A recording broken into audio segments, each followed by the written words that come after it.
Veuillez vous asseoir.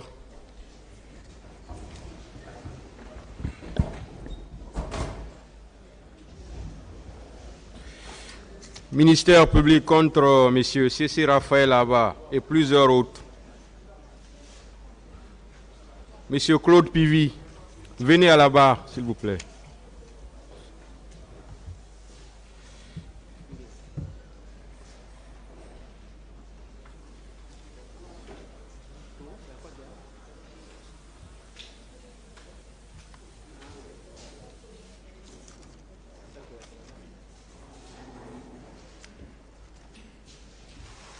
Asseyez-vous.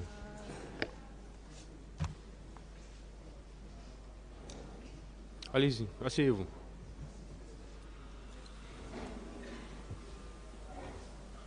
La partie civile avait la parole. Je vous remercie, Monsieur le Président. Je vais poursuivre donc pour les questions. Monsieur Claude Pivy. Oui. Vous avez repris un peu de forme. Oui, oui, merci, merci. Très bien. On était sur le cas de Hamdallah. Je vous avais demandé la raison qui avait prévalu, votre détour par Hamdallah pour continuer au camp. Qu'est-ce qui a prévalu? Je n'ai pas... Très bien. Et je vous avais lu aussi l'extrait d'un procès verbal d'audition d'une partie civile du nom de Abdourahim Diallo. Je vais toujours poursuivre. À la deuxième page maintenant, il vous accuse encore d'avoir donné l'ordre à vos éléments d'ouvrir le feu sur les manifestants quand ils ont protesté par rapport à votre présence à Hamdallah. Qu'est-ce que vous en dites? Je n'en sais rien. Très bien, merci beaucoup. Monsieur le Président, je vais poursuivre mon questionnaire. Cette fois-ci, je voudrais savoir, Monsieur Claude Pivy, le 29 septembre, le lendemain des événements, est-ce que vous vous êtes rendu à Haute-Banlieue de Conakry? Plus précisément sur l'axe? Non. Vous ne vous êtes pas rendu sur l'axe? Je n'ai même pas sorti au camp le jour-là. Avec tout votre cortège? Non. Très bien. Il y a également une autre partie civile qui viendra certainement lors de la confrontation. Et dans son procès verbal, je précise qu'il est daté du 19 novembre 2012 et la partie civile s'appelle Bamamadou Alimou. Voilà ce qu'elle dit. À la première page. Le 29 septembre, étant à la maison aux environs de 9 h, j'ai vu de passage Pivy et son groupe. Soudain, j'ai appris qu'il y a eu d'altercation entre lui et un groupe de personnes au cours de laquelle un jeune a été abattu à bout portant. Est-ce que, à Bambeto, le 29 septembre, votre groupe, sur votre instruction, n'a pas abattu un jeune? Je n'en sais rien. Très bien. Vous pouvez continuer la négation. Ensuite, lorsque j'ai voulu prendre le petit qui a trouvé la mort, aussitôt j'ai reçu également une balle au niveau de ma jambe gauche. Donc c'est une partie civile qui voulant sauver, ou en tout cas prendre le corps de celui qui avait été tué, a également reçu une balle tirée par des éléments sous vos ordres, mon colonel. C'est pas vrai. Très bien, je vais poursuivre.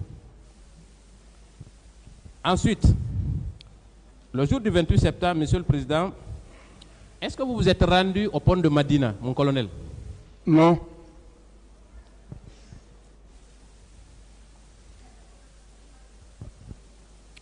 Vous n'aviez pas un dispositif sur le pont de Madina? Non, je n'en sais rien. Plusieurs personnes vous ont aperçu à cet endroit. Je n'ai pas été là-bas. Très bien. Peut-être que je vais vous rafraîchir la mémoire en lisant pas 5, 10 procès-verbaux d'audition, mais peut-être 2. Puisqu'il y a au moins 10 parties civiles qui disent vous avoir vu, ainsi que vos éléments sur le pont de Madina.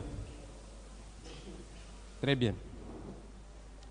Il s'agit notamment de Diallo Hawaou. Son procès verbal date du 10 mai 2010. À la page 2, pour ses conseils et le parquet et la défense aussi. À la page 2, voilà ce qu'elle déclare. Lorsque je reprenais conscience, c'est-à-dire suite à une agression par un gendarme, elle a perdu connaissance et déclare ceci. Lorsque je reprenais conscience, je me suis retrouvé entre les mains de plusieurs jeunes qui m'ont transporté jusqu'au niveau de la gendarmerie départementale où j'ai été pris en charge par la Croix-Rouge. Est-ce que vous saviez que c'est au niveau de la gendarmerie départementale que plusieurs blessés ont été conduits pour être secourus par la Croix-Rouge au moment des faits? Je n'en sais rien. Très bien, je vais poursuivre. Et c'est là que ça devient intéressant. Malheureusement, notre véhicule était intercepté au pont de Madina par le ministre Pivi, accompagné de plusieurs militaires. Vous niez toujours avoir été sur ce pont le 28 septembre, mon colonel? Je n'ai pas été. Très bien. Le ministre a ordonné de me faire descendre et tous ceux qui étaient avec moi ont été mis à genoux à côté du véhicule. Il a lancé cette phrase, entre guillemets, ce que vous avez déclaré ce jour, mon colonel. Faites-moi venir de l'essence. Je vais les brûler tous. Cette phrase n'est pas de vous, mon colonel? C'est pas vrai. Très bien. Grâce à l'intervention de la Croix-Rouge, c'est grâce à l'intervention de la Croix-Rouge que j'ai eu la vie sauve. C'est alors que le ministre Pivi nous a ordonné de nous retourner. D'abord, vous les menacez, vous menacez de les tuer et vous empêchez la Croix-Rouge de les conduire à l'hôpital. Est-ce qu'un colonel de l'armée guinéenne, de surcroît, nourri, logé par le peuple de Guinée, a le droit d'empêcher des Guinéens de se faire soigner, mon colonel? Au nom de quoi? Je n'en sais rien. Très bien. J'ai promis de ne pas lire tous les procès verbaux et je vais tenir ma promesse. Je vais lire le deuxième. Parce que si je m'évertue à lire tous les procès verbaux, peut-être qu'on ne finira pas avant quelques jours.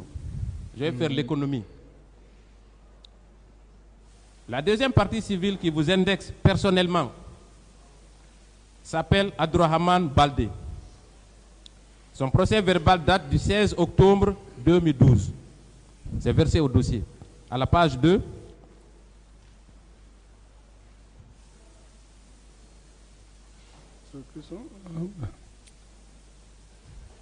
À l'aide des agents se trouvant à l'extérieur du stade. Troisième paragraphe de la page 2. J'ai été transporté vers la Croix-Rouge où j'ai été recensé. Il a été procédé à l'embarquement des plus souffrants pour l'hôpital d'Onka. Arrivé au niveau du pont de Madina, nous avons trouvé Pivi. Encore vous, mon colonel. Moi, c'est pas vrai. Encore vous. Très bien, je vais poursuivre. Qui a ordonné au chauffeur de s'arrêter pour nous débarquer. Nous mettre tous à genoux et en nous demandant si on ne savait pas que c'est le capitaine Dadis qui commande en ce temps. Ce n'est pas de vous? C'est pas de moi. Très bien. Est-ce que vous avez tiré des coups de feu en l'air à cet endroit, le 28 septembre? Je n'ai pas été au 28 septembre. Comment je vais tirer en haut? Très bien, très bien. Je vais poursuivre. Il disait également que si nous pensons aller à l'hôpital, qu'on se trompe. Car c'est au camp Alpha Yaya qu'on doit aller. Aussitôt, le chauffeur s'est mis à supplier Pivi. Ça également, ce n'est pas vrai? C'est pas vrai. Vous êtes prêt à une confrontation également avec cette personne? Prêt. Très bien. Pour confrontation. Mon colonel,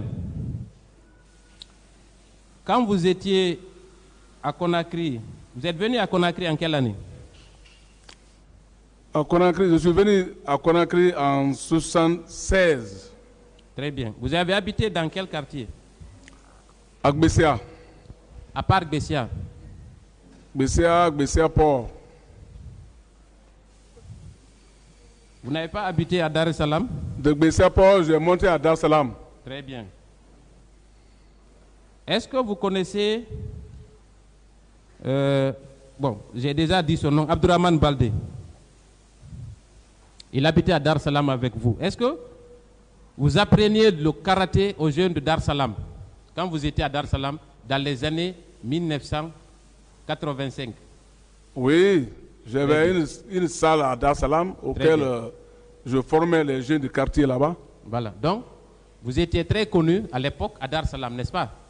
Bien sûr. Voilà, donc c'est un des jeunes à qui vous avez donné une formation, qui vous a identifié au pont de Madina et qui a déclaré ce que je viens de lire. Qu'est-ce que vous en pensez?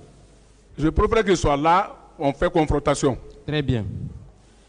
Je voudrais savoir, est-ce que de votre point de vue, est-ce que ces partis civils ont une quelconque raison de vous en vouloir, mon colonel? À votre avis? Quoi? Est-ce que les partis civils, dont je viens de lire les procès-verbaux, ont une quelconque raison de vous en vouloir? Personnellement? Je n'ai pas bien compris ton phrase là. Est-ce qu'il y a... J'ai cité le nom de Abdourahmane Baldé, à qui vous avez dispensé des cours de karaté. J'ai cité le nom de Madame Hawaou Diallo. Ensuite, j'ai parlé de Diallo Hawaou et voilà, Abdourahmane Baldé. Est-ce que ces deux partis civils ou trois partis civils ont des antécédents avec vous? Moi, c'est quand je les vois, comme, quand ils viennent pour la confrontation, je peux les voir. Si je les connais, je peux dire que je les connais. Mais a priori, elles n'ont aucune raison quelconque de vous en vouloir, n'est-ce pas, de façon logique? Ah, moi, je demande. Ah bon? Très bien. On va poursuivre. Vous avez parlé de votre bravoure en faisant la guerre au Libéria, en Sierra Leone et en Guinée-Bissau, n'est-ce pas? Bien sûr. Vous êtes un vaillant soldat, n'est-ce pas? Oui. Après ces différentes guerres, au cours de ces différentes guerres, nous avons compris que la plupart des Guinéens qui revenaient au pays revenaient avec beaucoup de biens, n'est-ce pas? Beaucoup de biens. Non, moi j'ai eu des cadeaux au Libéria, des cadeaux de félicitations.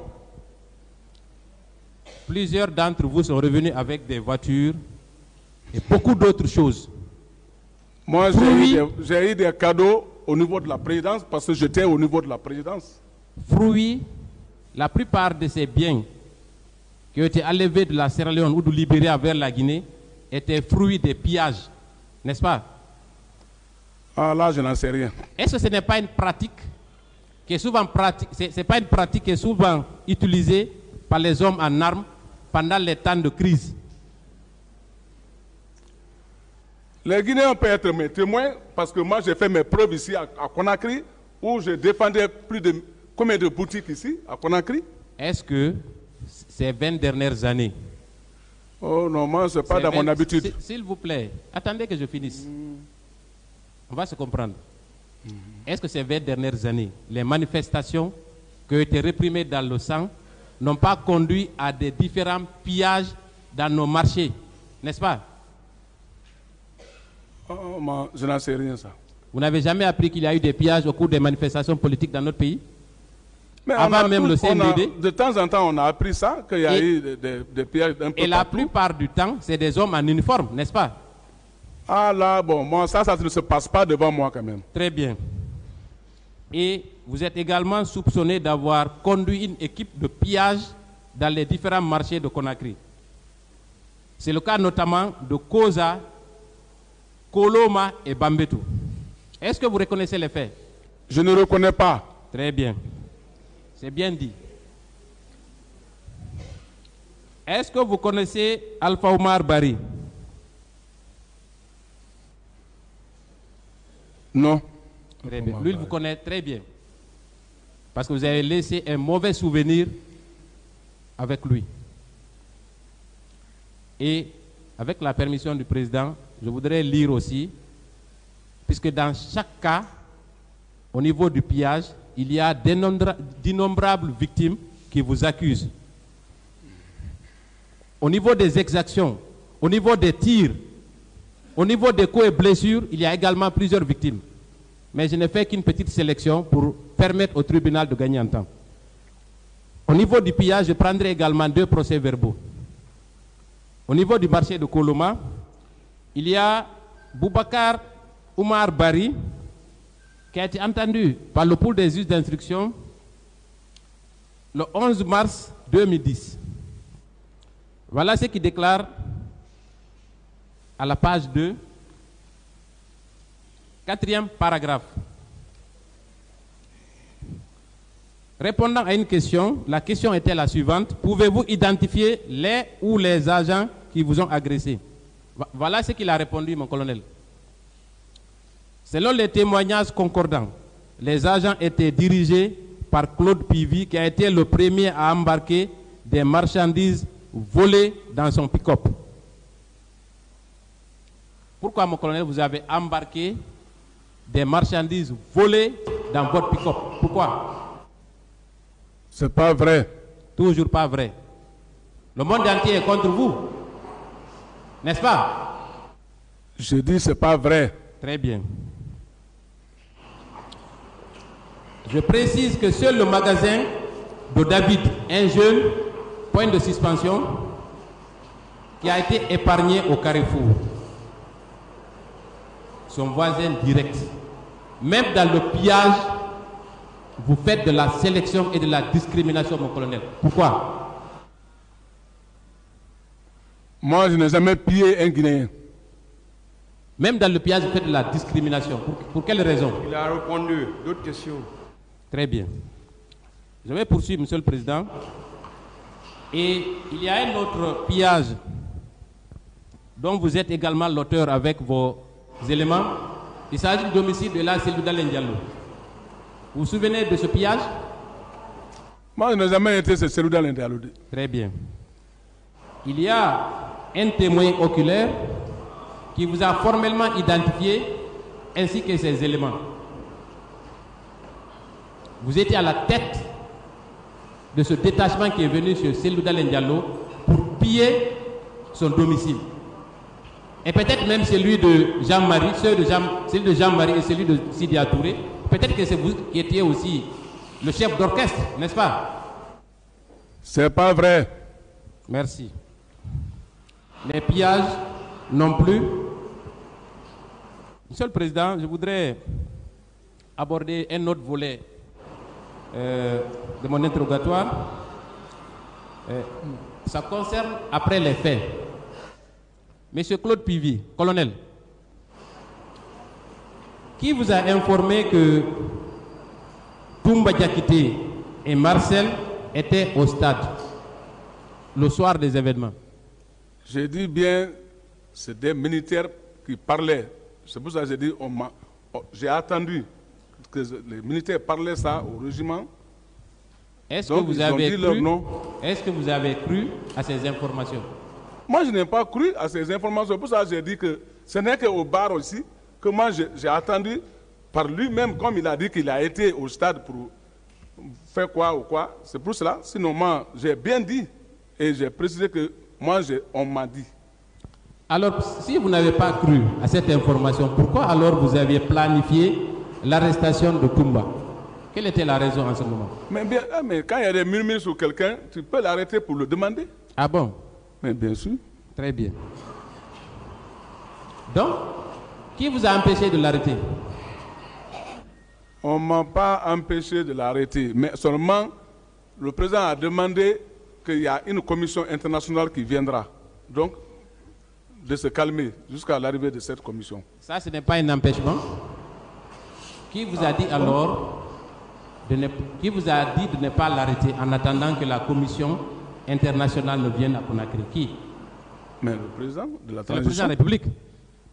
Est-ce que vous considérez, est-ce que cela ne signifie pas que le président protégeait les auteurs des massacres? Est-ce que ce n'est pas une protection qui est accordée à ceux qui sont allés faire le massacre au stade, à votre avis? Non.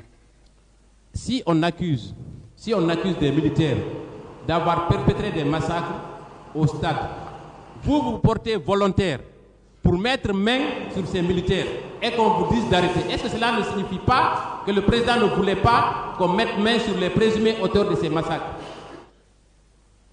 Non, c'est parce que déjà il avait parlé que comme il avait informé une commission internationale qui vient, donc là c'est à cause de ça que moi j'ai laissé. C'est à cause de ça? Voilà. Ce n'est pas une protection? Non. Très bien. On va parler des recrues de Kalea, si vous le voulez bien. Bien. M. Toumba Diakité a déclaré à cette barre que quand il était question de procéder à des recrutements, que chaque chef militaire avait droit à un quota. Est-ce que dans ce groupe, vous aviez un quota, tout comme lui et les autres? Moi, je n'ai jamais eu un quota, ni informé, dire que, ah, voilà, non. Vous n'avez recruté personne à cette occasion? Je n'ai pas envoyé un quota là-bas, ni recruté quelqu'un. Très bien. Alors, il a été indiqué à cette barre, à travers des témoignages concordants, que ces recrues ont été amenées au camp au moins 2 jours ou 3 jours avant ces événements. Est-ce que vous avez remarqué la présence de nouvelles personnes au camp? Non, moi je n'ai pas vu de nouvelles personnes au camp là. Je n'ai pas fait cette remarque.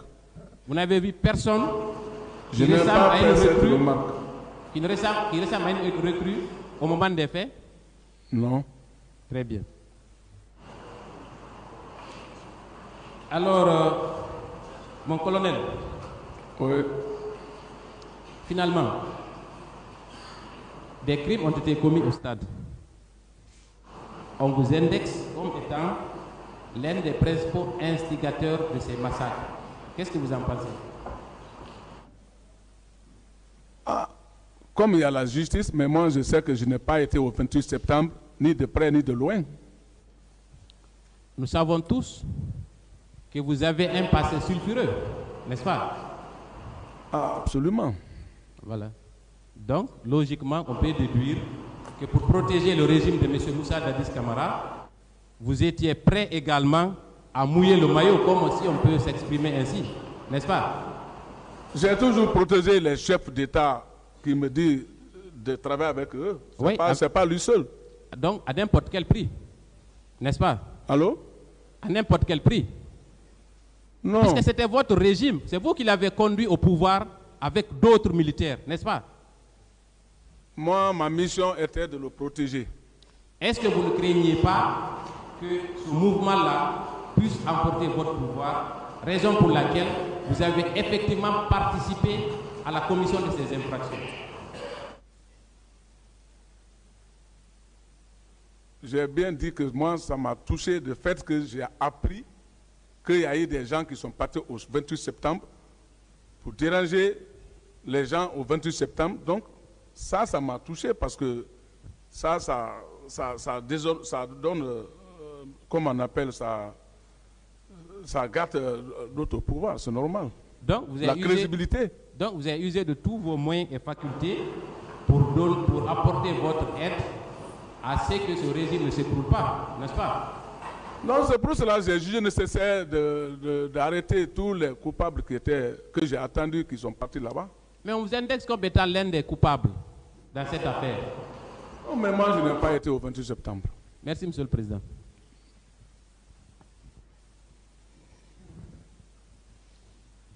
Merci, Monsieur le Président. Je vais poser quelques questions au colonel Pivi. Mon colonel. Allô, oui. On vous a posé la question ici de savoir qui était le commandant du régiment. Je reviens sur cette question. Autrement, de la prise de pouvoir par le CNDD jusqu'à la fin de la transition, il y a eu combien de commandants du régiment? Moi, ce que je connais, à notre prise de pouvoir, il n'y avait que un chef et son adjoint, qui était le commandant Aïdor et le lieutenant Sa Alphonse. Donc c'est eux qui commandaient le régiment à notre prise de pouvoir. Après le commandant Aïdor et Sa Alphonse. Paix à son âme. Qui les a remplacés? Ah, je ne sais pas ce qu'ils ont fomenté sur eux. Ils ont les arrêtés. Ils ont été arrêtés par Toumba. Il les a conduits à Kassa ici. Et quand, depuis leur arrêtation, maintenant, c'est lui qui commandait le régiment. Qui commandait le régiment? Mais c'est Toumba maintenant qui commandait le régiment, lorsqu'il a arrêté les gens qui commandaient le régiment. Mon colonel, lors d'un rassemblement au camp,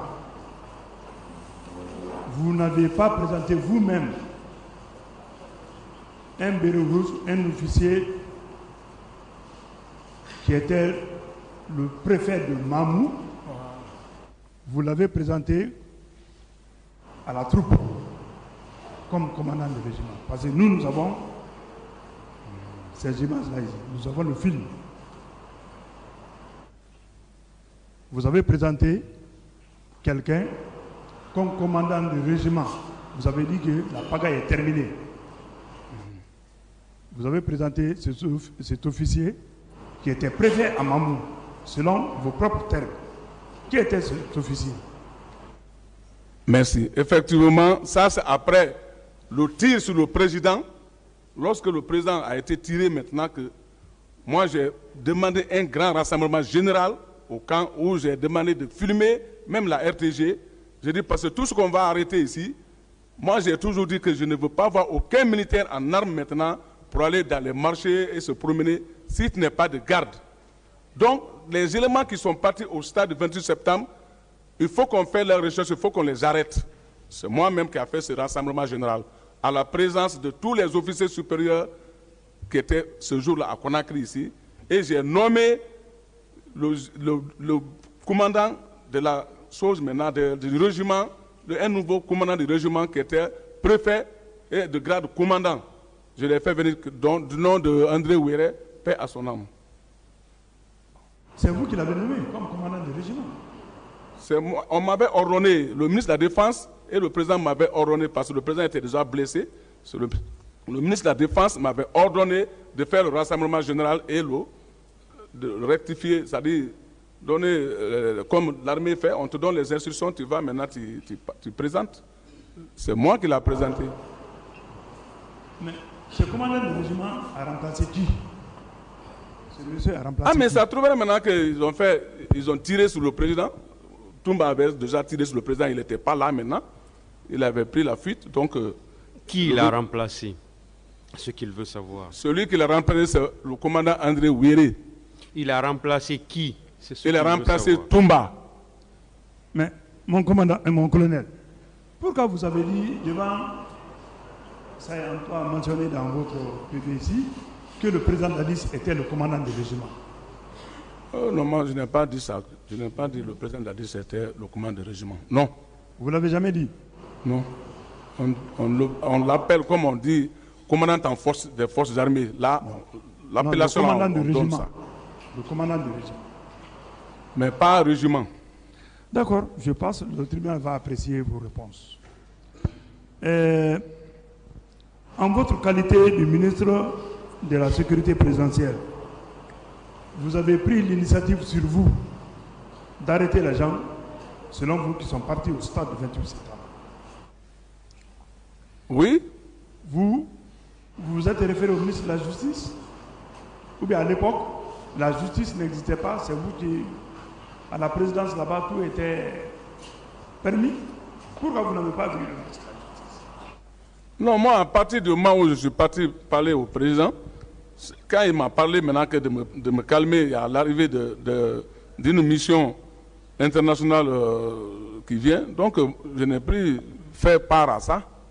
Je suis resté tranquille. Pourquoi vous n'avez pas informé le ministre de la Justice d'alors pour dire que les éléments de la garde présidentielle qui sont indiqués comme auteurs du massacre du 28 septembre, moi je voulais les arrêter, mais le président de la République maintenant empêché. Pourquoi vous n'avez pas dit ça au ministre? Non, moi je n'ai pas dit ça au ministre. D'accord. Mon colonel, vous avez dit ici, dans cette salle, ce matin, que chacun avait ses éléments. Chacun avait ses éléments. Vous, colonel Pivi, vous aviez vos éléments. C'était au nombre de 30. Comment vous avez eu ces éléments? Est-ce qu'on vous les avait affectés officiellement? Il y a un acte qui a été pris pour ça. Oui, effectivement. Le ministre de la Défense avait fait un acte pour ça. Le ministre de la Défense avait fait un acte pour ça. Oui. Le critère pour choix de ces éléments, c'était quoi? Allô? Le critère de désignation. Non, c'était parce que j'étais chargé de faire certaines patrouilles mixtes. D'accord. Bon, vous avez également dit ici, dans cette salle ce matin, que tout le monde portait des bérets rouges. Vous l'avez bien dit dans cette salle ce matin, que les gens portaient des bérets rouges. Cela veut dire que même ceux qui n'étaient pas bérets rouges portaient des bérets rouges. Vous faites allusion à qui? À quel élément qui portait béret rouge et qui ne devrait pas le faire? Comme on dit, les détachements. C'est-à-dire, comme on dit, quand une fois affecté à la présidence, tu es détaché au niveau de la présidence. Voilà, c'est ça. Donc tu es obligé de porter le béret rouge.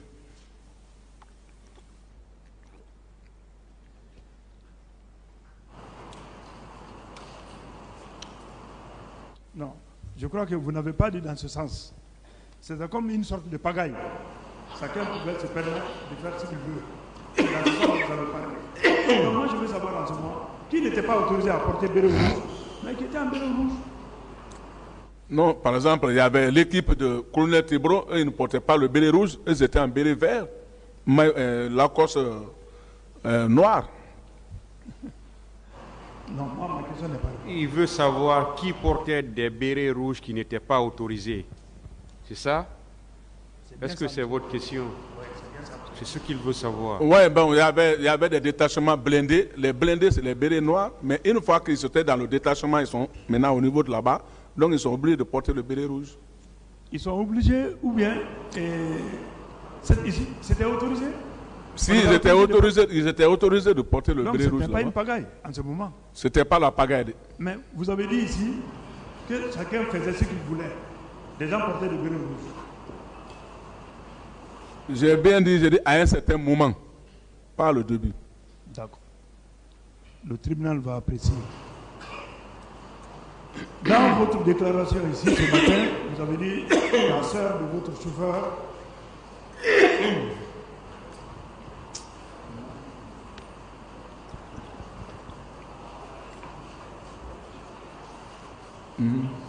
Est-ce que vous pouvez continuer? Oui, on va continuer un peu, oui. Allez-y, maître.